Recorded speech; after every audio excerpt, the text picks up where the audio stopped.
Paano mag-wiring ng isang switch, kinokontrol niya ang isang ilaw at meron tayo ditong 3 gang na outlet.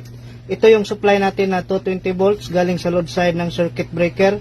Black, ito yung live, white naman neutral. Ang supply natin na live, dito natin i-connect sa common ng switch at supply na live ng 3 gang na outlet. Itong tatlong wire na to, ito yung splice natin.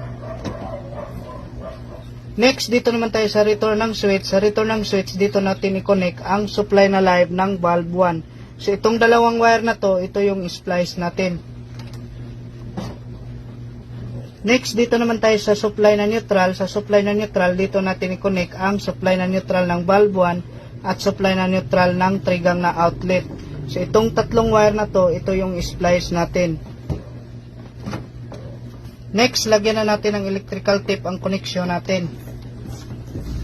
Next, kabit na natin ang ilaw. Next, on na natin ang circuit breaker. So, kapag i-switch on natin itong switch, dapat itong bulb na iilaw. Next, subukan naman natin ang outlet kung may supply gamit yung test bulb natin dito sa unang saksakan, pangalawa, at pangatlo. So, kapag i-switch off natin ang switch, dapat itong outlet ay mayroon pa rin yung supply.